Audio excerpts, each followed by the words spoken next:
यार मेरे मन में एक बात बार बार आती है। हर जगह लोग कहते हैं नाम जप करो, भक्ति करो, भगवान का नाम लो, लेकिन अगर कोई मांस खाता हो तो क्या उसका नाम जप स्वीकार होगा? क्या भगवान उससे नाराज हो जाते हैं? कुछ लोग कहते हैं पहले मांस छोड़ो फिर भक्ति करो, और कुछ लोग कहते हैं शरीर के लिए मांस जरूरी है। तो आखिर सच क्या है?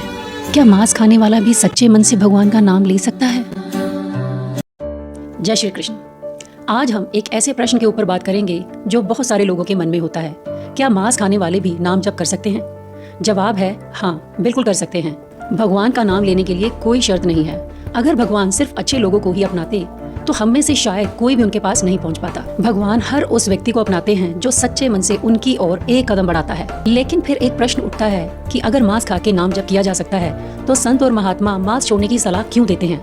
इसका उत्तर केवल शरीर से नहीं, मन और चेतना से जुड़ा हुआ है। संतों ने कहा है जैसा अन्न वैसा मन, मतलब जैसा भोजन हम ग्रहण करते हैं वैसा ही उसका प्रभाव धीरे धीरे हमारे विचारों, भावनाओं और स्वभाव पर पड़ने लगता है।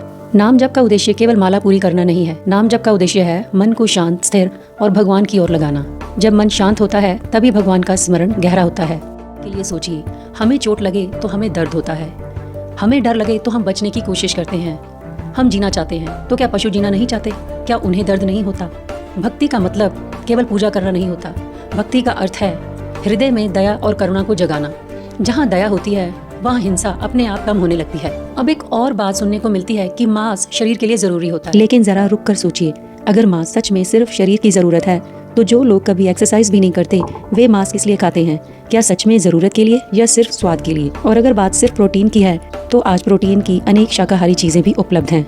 कुछ लोग कहते हैं कि अगर पशुओं को ना खाया जाए तो उनकी संख्या बहुत बढ़ जाएगी, लेकिन आज अधिकांश पशु प्राकृतिक रूप से नहीं बढ़ रहे। उन्हें बड़े पैमाने पर इसलिए पाला जाता है कि बाद में उन्हें बेचा और खाया जा सके। उनकी संख्या प्रकृति नहीं है बल्कि बाजार की मांग बढ़ाती है। इसलिए यह कहना कि उन्हें इसलिए मारना जरूरी है क्योंकि उनकी संख्या बढ़ जाएगी, पूरी सच्चाई नहीं है। सबसे सुंदर बात यह है कि बहुत सारे लोगों ने यह अनुभव किया कि जब से नियमित रूप से उन्होंने नाम जप शुरू किया उनके अंदर अपने आप बदलाव आने लगा। किसी ने उनको फोर्स नहीं किया, उनका मन अपने आप बदलने लगा। क्योंकि भगवान का नाम केवल एक शब्द नहीं है। नाम जप हृदय को बदलता है, और जब हृदय बदलता है तो हमारी पसंद, हमारी आदतें, हमारा जीवन जीने का तरीका धीरे धीरे अपने आप बदलने लगता है। मैं यहाँ किसी की निंदा करने या छोटा दिखाने नहीं आई हूँ। अगर आज आप मांस खाते हैं तो पहले ही दिन से सब छोड़ दें, ये जरूरी नहीं है। लेकिन एक काम जरूर करिए, रोज थोड़ा सा समय भगवान के नाम को दीजिए, नाम जप करिए और फिर देखिए परिवर्तन बाहर से नहीं, परिवर्तन अंदर से शुरू होगा।